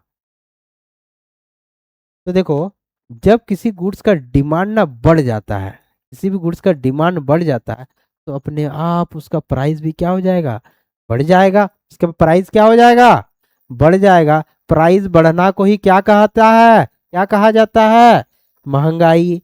और बोले तो इन्फ्लेशन, मुद्रास्फीति। तो ऑप्शन में क्या हो जाएगा, 70 मांग, 70 का अधिक मांग उत्पन्न करेगी क्या, इन्फ्लेशन को उत्पन्न करेगी, 70 का बी। क्लियर। अब आ जाओ आप लोग 71। अपर्याप्त मांग, अपर्याप्त मांग बोलो या डिफिशियंट डिमांड बोलो, मांग में कमी। मांग में कमी क्या बताएगा, अगर अगर एक्सेस डिमांड इन्फ्लेशन को बताएगा तो डिफिशियंट डिमांड किसको बताएगा, डिफ्लेशन को बताएगा, है ना। यह पूछा जा रहा है डिमांड में जब कमी होता है, अपर्याप्त मांग जिसको डिफिशियंट डिमांड कहते हैं, डिमांड में कमी है तो प्राइस अपने आप क्या हो जाएगा, घट जाएगा। अब प्राइस घटना को ही क्या कहते हैं, मंदी। मंदी का मतलब क्या होता है, अस्फीति। अस्फीति का मतलब डिफ्लेशन। ऑप्शन क्या हो जाएगा, 71 का सी। आगे 71 हो गया। अब 72 नंबर सॉल्व करके देखो क्या है, राजकोष से नीति संबंधित है। देखो मेरे दोस्त, पूरे देश में इकोनॉमिक ग्रोथ, इकोनॉमिक डेवलपमेंट करने के लिए गवर्नमेंट क्या करती है, दो प्रकार का रूल, पूरे देश में दो प्रकार का रूल बनती है, दो प्रकार का पॉलिसी बनती है। एक को बोलते हैं मॉनेटरी पॉलिसी, एक को क्या बोलते हैं, मॉनेटरी पॉलिसी, और दूसरा को क्या बोलते हैं, फिस्कल पॉलिसी। दूसरा को क्या बोलते हैं, फिस्कल पॉलिसी। ठीक है। ये दोनों नीति के तहत पूरा देश में क्या चलती है, इकोनॉमिक ग्रोथ और डेवलपमेंट का रूल एंड रेगुलेशन बनती है। तो यह सवाल पूछा जाए राजकोष से नीति किससे संबंधित है। अगर मॉनेटरी पॉलिसी पूछा जाता तो मॉनेटरी पॉलिसी आप बता देते हैं कि आरबीआई बनाती है। कौन बनाती है, आरबीआई। अगर फिस्कल पॉलिसी के बारे में पूछ रहा है तो फिस्कल पॉलिसी हमेशा कौन बनाएगी, गवर्नमेंट बनाएगी। कौन बनाएगी, गवर्नमेंट। सरकारी व्यय और कर से संबंधित होता है। किससे संबंधित होती है, सरकारी व्यय और कर। फिस्कल पॉलिसी कौन बनाती है, तो गवर्नमेंट बनाती है। और ये किससे संबंधित है, गवर्नमेंट एक्सपेंडिचर और टैक्सेशन से, कर से संबंधित है। क्लियर। अगला सवाल 72 हो गया। 73 नंबर सोल्व करो। मॉनेटरी पॉलिसी कंट्रोल बाय, मौद्रिक नीति नियंत्रित होती है, किससे होती है, अभी हमने बताया किससे होती है, आरबीआई से होती। क्लियर। 73 का क्या हो जाएगा, सी हो जाएगा। ठीक है। अब आगे आइए 74 नंबर सवाल। 74 नंबर सवाल में क्या पूछा जा रहा है, रेपो दर वह दर होता है, रेपो दर कौन दर होता है जिस पर bank lead to RBI, bank RBI को ऋण देता है, ये हो जाएगा। या फिर RBI land to bank, RBI बैंकों को ऋण देती है। या पब्लिक लैंड टू बैंक, मतलब जनता बैंक को ऋण देती है। या गवर्नमेंट बोरोज, सरकार उधार लेती है। क्या होना चाहिए, रेपो दर के बारे में पूछा जा रहा है। किसके बारे में पूछा जा रहा है, रेपो दर। तो रेपो दर हो या बैंक दर हो, हमेशा आरबीआई ही किसको देता है, जितने भी कमर्शियल बैंक है, जितने भी कमर्शियल बैंक है उस बैंक को क्या देती है, लोन देती है। उसको ही क्या कहते हैं हम लोग, रेपो दर कहते हैं या बैंक दर कहते हैं। देखो RBI land to banks, RBI बैंकों को अगर ऋण देता है तो उसको बोलेंगे रेपो दर। क्लियर। आगे सवाल 74 75 में आ जाओ। रेपो दर बढ़ने से क्या हो जाएगा, बहुत कुछ हो जाएगा। क्या हो जाएगा, देखो अगर आरबीआई, अगर आरबीआई बैंक को लोन देता है, जितने भी बैंक है उसको अगर लोन देता है, अगर कम समय के लिए लोन दे, कम समय के लिए लोन दे तो उसको हम लोग बोलेंगे रेपो दर। उसको क्या बोलेंगे, रेपो रेट बोलेंगे। क्लियर। अगर आरबीआई बैंक को कम समय के लिए लोन दे, अल्पकाल के लिए लोन दे, उसको क्या बोलेंगे हम लोग, रेपो रेट। ये 90 दिन से कम होती है। क्लियर। अगर ये कम है, ठीक है, कम समय के लिए रेपो रेट। यहाँ पूछा जा रहा है कि रेपो दर बढ़ा देता आरबीआई, अगर इसको लोन क्या कर, रेट क्या कर देगा, बढ़ा देगा, तो बैंक भी जो पब्लिक को जो लोन देगा वो भी क्या कर देगा, बढ़ा देगा। अगर ये बढ़ जाएगा तो लोग लोन लेगा ज्यादा कि कम लेगा, तो लोन बोलेंगे सर कम लेगा, लोन बोलेंगे सर कम लेगा। और लोन कम लेंगे तो लोगों के पास पैसा ज्यादा पहुंचेगा कि कम पहुंचेगा, तो कम पहुंचेगा। लोगों के पास मनी सप्लाई क्या हो जाएगा, मनी सप्लाई भी कम हो जाएगा। मनी सप्लाई क्या हो जाएगा, कम हो जाएगा। क्या सवाल पूछा है कि रेपो दर बढ़ने से increasing in money supply, money supply क्या होता है, बढ़ता है। तो सर बढ़ता नहीं है, क्या होता है, घटता है, decreasing in money supply. Clear मेरे दोस्त, क्लियर। अब आ जाओ 75 हो गया। 76 नंबर सॉल्व करो। 76 में क्या पूछा जा रहा है, कि बैंक दर से तात्पर्य है, बैंक दर से क्या मतलब होता है। अभी हमने बताया कि अगर अगर आरबीआई है, जितना भी बैंक है, बैंक को अगर लंबा समय के लिए लोन दे, लॉन्ग टर्म लोन दे, यानी 90 दिन से प्लस का अगर लोन देता है, उसको क्या बोलते हैं, long term lending, long term loan बोलेंगे, ठीक है। तो अगर आरबीआई दीर्घकालीन उधार देता है, उसको क्या कहेंगे, बैंक दर बोलेंगे। क्लियर। 76 हो गया।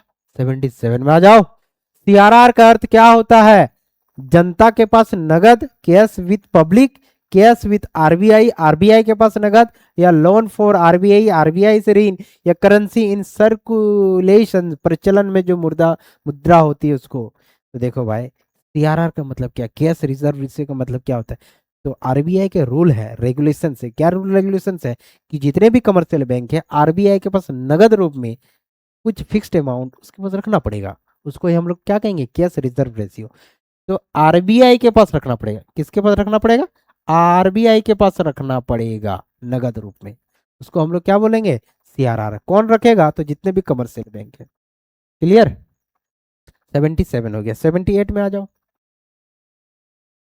खुली बाजार की जो क्रियाएं हैं, ओपन मार्केट जो ऑपरेशन है, खुली बाजार के जो प्रचालन है, उसका अर्थ क्या होता है। तो उसका अर्थ क्या होता है, बजट प्रिपरेशन से, बजट निर्माण से नहीं, टैक्स कलेक्शन से नहीं, प्रिंटिंग मनी से बिल्कुल नहीं, क्या हो जाएगा, buying and selling of security, प्रतिभूति का जो खरीद बिक्री होता है, उससे क्या होता है, खुली बाजार की क्रियाएं से संबंधित है। 77 हो गया। 78 हो गया। 79 आ जाओ। 79 में क्या पूछा है, बजट घाटा का अर्थ होता है। देखिए, मान लो बजट है, बजट कितने प्रकार का होता है, तो बजट 3 प्रकार का होता है। बजट बजट घाटा कितने प्रकार का होता है, 3 प्रकार का होता है। राजकोष से घाटा, राजकोष से घाटा, और प्राथमिक घाटा, primary deficit, revenue deficit, fiscal deficit, और एक क्या हो जाएगा, जो प्राइमरी डिफिसिट है। घाटा का मतलब क्या होता है कि देखो भाई, घाटा का मतलब ही होता है खर्चा अधिक। घाटा कब होगा तुमको, तो घाटा जब खर्चा अधिक होता है, तो हम लोग क्या बोलेंगे, उसको घाटा है। तो देखो, यहाँ पे पूछा आय बराबर व्यय, जो रेवेन्यू बराबर एक्सपेंडिचर हो जाएगा, तब घाटा होगा क्या, तब तो घाटा कैसे होगा, तब तो बराबर बराबर है। जब मेरा आय ज्यादा है और खर्चा कम है, तब घाटा हुआ नहीं सर, खर्चा ज्यादा होना चाहिए, एक्सपेंडिचर ज्यादा होना चाहिए, और एक्सपेंडिचर ज्यादा होना चाहिए, और इनकम हमें कम मिल रहा है, तो हमें घाटा होगा। तो ऑप्शन क्या हो जाएगा, सी। अब आगे देख लो। 79 हो गया। 80, राजकोष से घाटा होता है, राजकोष से घाटा होता है, अच्छा, राजस्व घाटा के बारे में पूछा जा रहा है, रेवेन्यू डिफिसिट के बारे में पूछा जा रहा है। रेवेन्यू डिफिसिट कब हो जाएगा, घाटा का मतलब याद रखना मेरे दोस्त, जब खर्चा ज्यादा हो। घाटा का मतलब क्या, खर्चा ज्यादा हो। यहाँ पे पूछा जाए रेवेन्यू डिफिसिट, तो रेवेन्यू का बात करेंगे, तो रेवेन्यू एक्सपेंडिचर अधिक और रेवेन्यू रिसिप्ट कम हो जाएगा, तब क्या हो जाएगा, राजस्व घाटा। रेवेन्यू खर्चा अधिक और रेवेन्यू प्राप्ति क्या हो जाएगा, कम हो जाएगा, तो उसको क्या होंगे, खर्चा। खर्चा अधिक होने से उसको बोलेंगे राजस्व घाटा। राजस्व का, राजस्व खर्चा अधिक है, राजस्व इनकम कम है, तो राजस्व घाटा। क्लियर।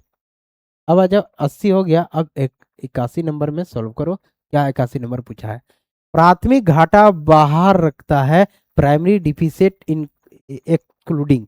प्राइमरी डिफिसिट किसके बारे में पूछा जा रहा है, प्राइमरी डिफिसिट, प्राथमिक घाटा।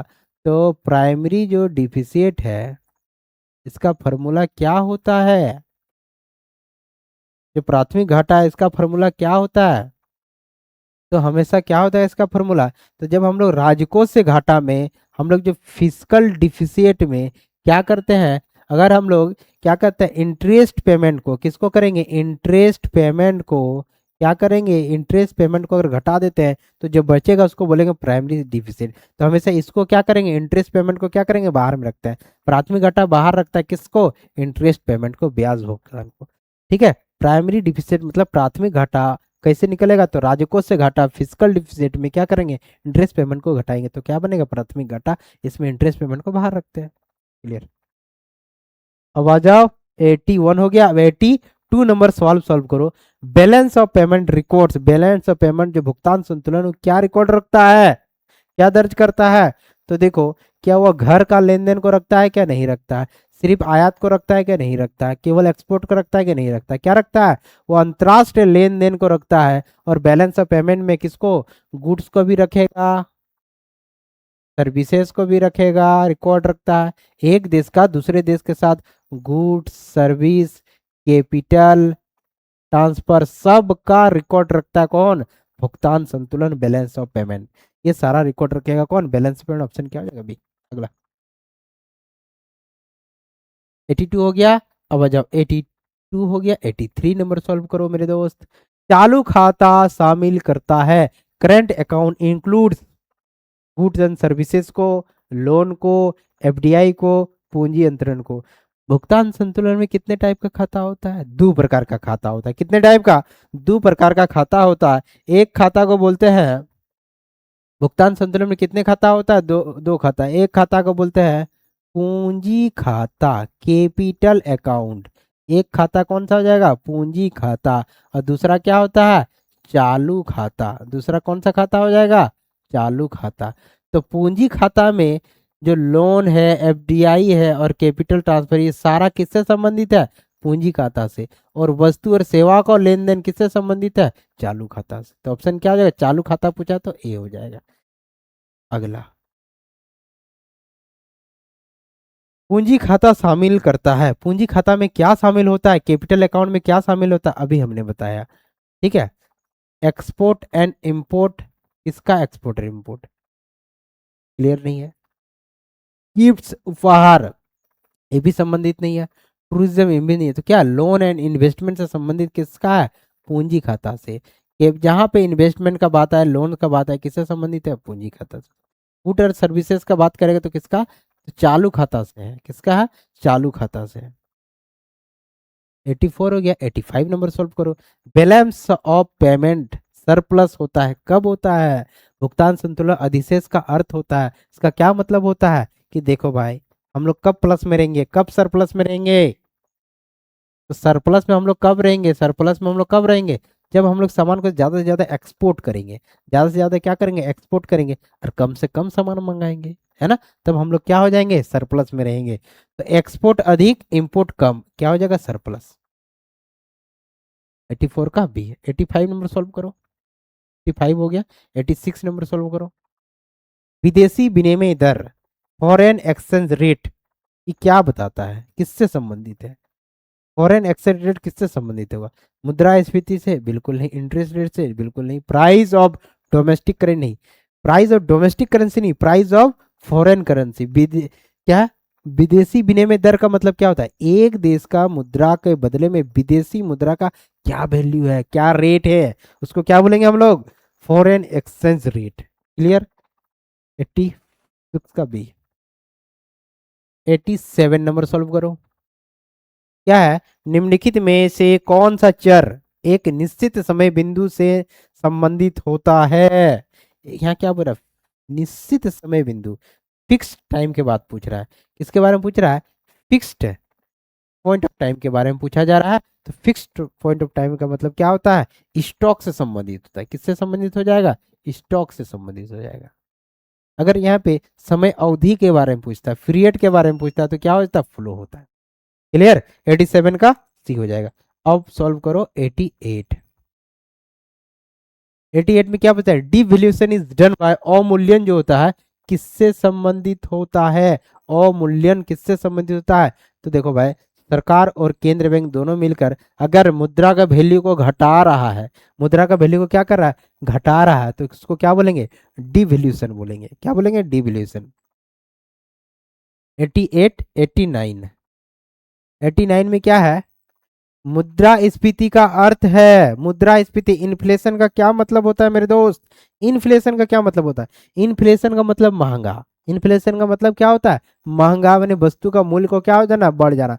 यहाँ पूछा fall in general price level, सामान्य मूल्य स्तर में गिरावट। मूल्य स्तर में गिरावट में मुद्रास्फीति नहीं कहते हैं। क्या है? उत्पादन में वृद्धि? बिल्कुल नहीं।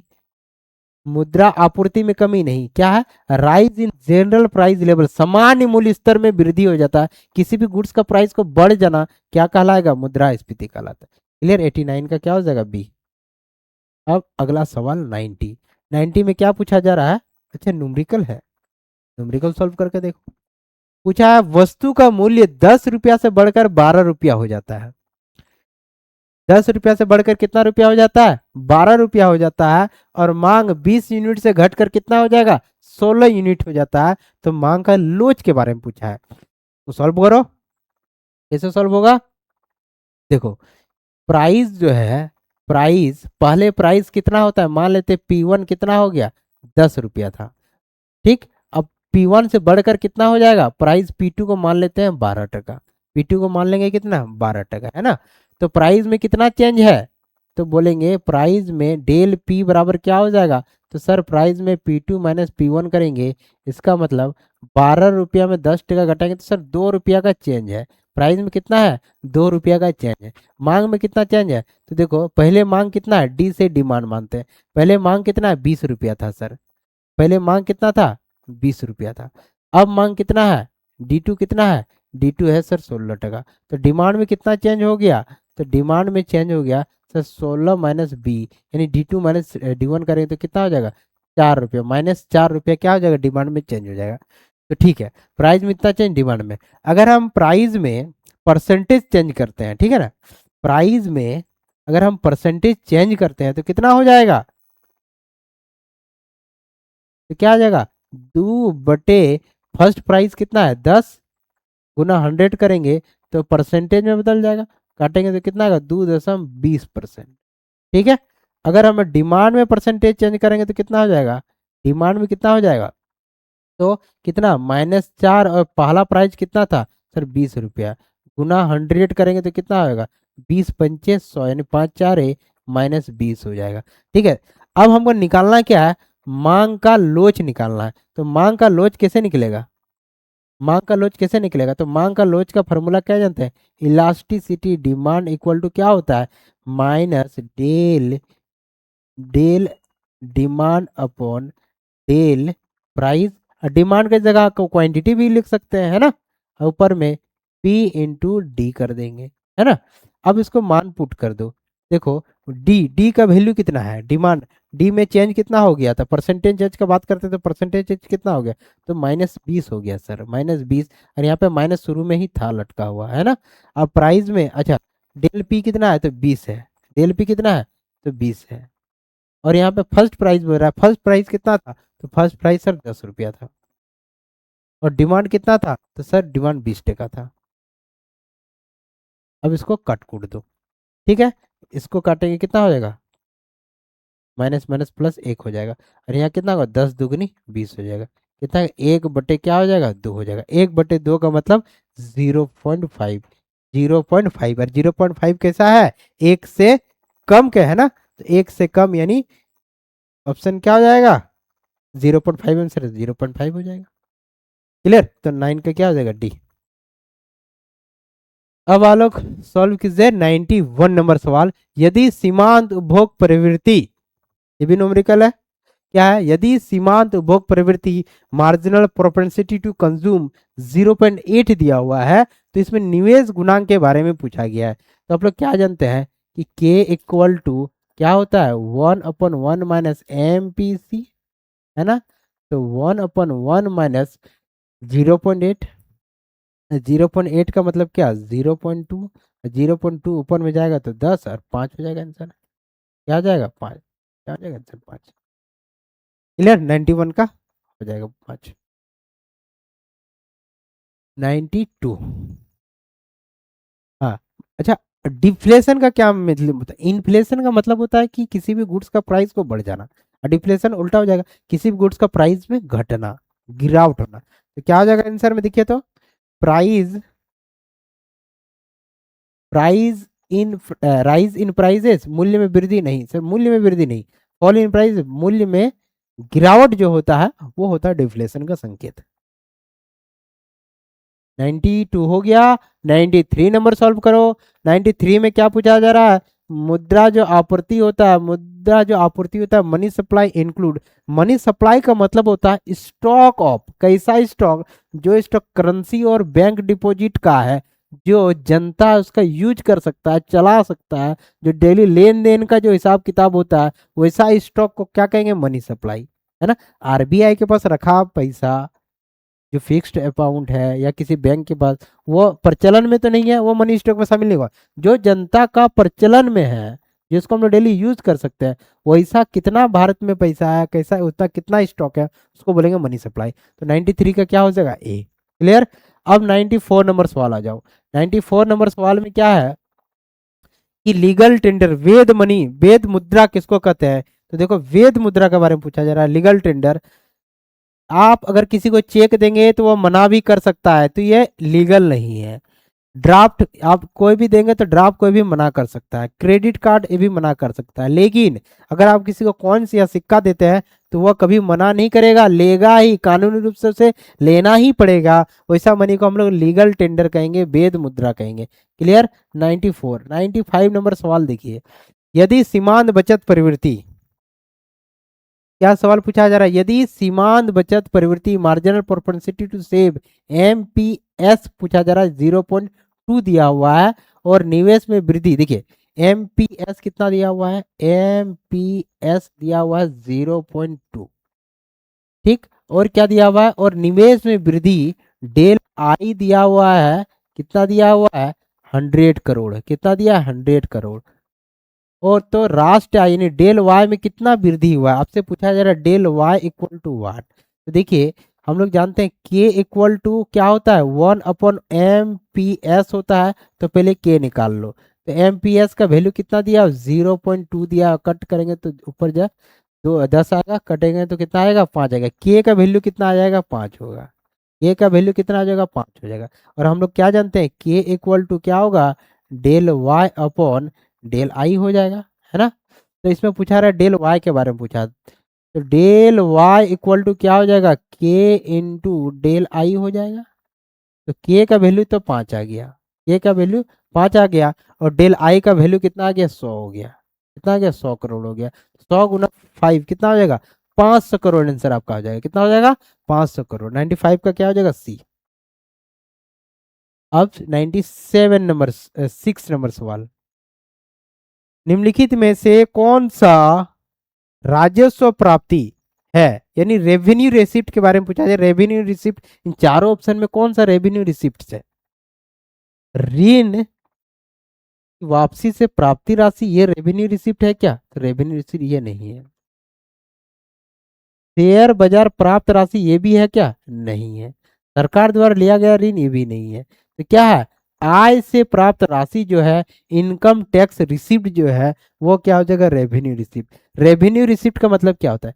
ऐसा रिसिप्ट जिससे गवर्नमेंट को, जिसको सरकार को कोई भी किसी भी प्रकार का संपत्ति को बेचना नहीं पड़ता है, और ना ही कोई उसका लाइबिलिटीज बनता है या बढ़ता है। वैसा को हम लोग बोलते हैं क्या? Revenue receipt. पैसा तो आ रहा है लेकिन कुछ भी हमको देना नहीं पड़ेगा, ऐसा रिसिप्ट को क्या बोलेंगे? Revenue receipt. क्लियर। 96। 97 नंबर सवाल, 97 नंबर सवाल क्या है? एस एल आर का मीन्स क्या होता है? तो देखो, एक होता है सी आर आर, एक होता है एस एल आर। ये सब क्या है? मॉनेटरी पॉलिसी का टूल्स है। तो एस एल आर का मतलब क्या होता है?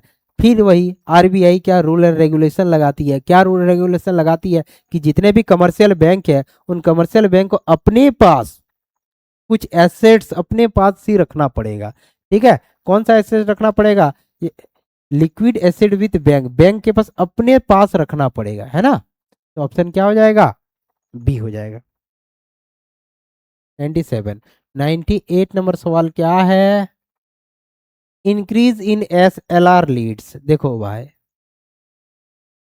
हम क्या बता रहे हैं? बैंक के पास अपने ही पास कुछ गोल्ड रूप में, कुछ कैश रूप में, कुछ एसेट्स के रूप में अपने पास रखना पड़ेगा। अगर एस एल आर ये ज्यादा मात्रा में रखता है तो पैसा सारा इसमें इन्वेस्ट कर देगा बैंक। तो बैंक के पास जो लोन देने की जो पैसा है वो क्या हो जाएगा? कम हो जाएगा। लोन देने की पैसा क्या हो जाएगा? कम हो जाएगा। अगर एस एल आर ज्यादा रखता है अपने पास, तो लोन देने की क्षमता जो है क्या हो जाएगा? कम हो जाएगा। क्या हो जाएगा? कम हो जाएगा। तो ऑप्शन में यही पूछा, एस एल आर बढ़ने से क्या हो जाएगा? इंक्रीज इन क्रेडिट, ऋण में वृद्धि होगा नहीं, डिक्रीजिंग इन क्रेडिट हो जाएगा, ऋण में कमी हो जाएगा। क्लियर है। 98 का बी। 99 नंबर सवाल देख लीजिए आप लोग। 99 नंबर सवाल में क्या है? आर्थिक वृद्धि का अर्थ क्या है? इकोनॉमिक ग्रोथ रेफर्स टू, किससे संबंधित है? जनसंख्या वृद्धि करने से क्या आर्थिक वृद्धि हो जाएगा, या इंक्रीजिंग रियल नेशनल इनकम करने से वृद्धि हो जाएगा, या महंगाई बढ़ाने से वृद्धि हो जाएगा, या बजट घाटा बढ़ाने से वृद्धि होगा? क्या होगा? बजट घाटा से आर्थिक वृद्धि होगा क्या? तो बोलेंगे बिल्कुल नहीं होगा सर। महंगाई बढ़ाने से आर्थिक वृद्धि होगा क्या? नहीं होगा। जनसंख्या ज्यादा से ज्यादा कर देंगे तो वृद्धि हो जाएगा कि नहीं? एक्चुअल में वृद्धि क्या होना चाहिए? Increase in real national income, वास्तविक राष्ट्र आय में अगर वृद्धि करते हैं तो आर्थिक वृद्धि हो जाएगा। क्लियर? 99 नंबर सवाल लास्ट तक हम लोग पहुंच गए हैं। अब आप लोग बनाइए 100 नंबर सवाल। 100 नंबर सवाल में क्या है? Real GDP is calculated. Real GDP किससे संबंधित होता है, कैसे कैलकुलेट होता है? तो रियल जो जीडीपी होता है ना मेरे दोस्त, किससे हो जाएगा? चालू मूल्य से होगा क्या? नहीं होगा। बाजार मूल्य से होगा क्या? नहीं होगा। इन्फ्लेशन प्राइस से होगा? नहीं होगा। किससे होगा? स्थिर मूल्य से संबंधित होता है। रियल जीडीपी किससे संबंधित होता है? स्थिर मूल्य से संबंधित होता है। और नॉमिनल जीडीपी किससे संबंधित होती है? तो करंट प्राइस से संबंधित होती है। क्लियर? तो हमने 100 का 100 प्रश्न करा दिया है। अब आप लोग बताइए 100 में से कितना नंबर आप लोग का आया, कमेंट में जरूर बताइएगा।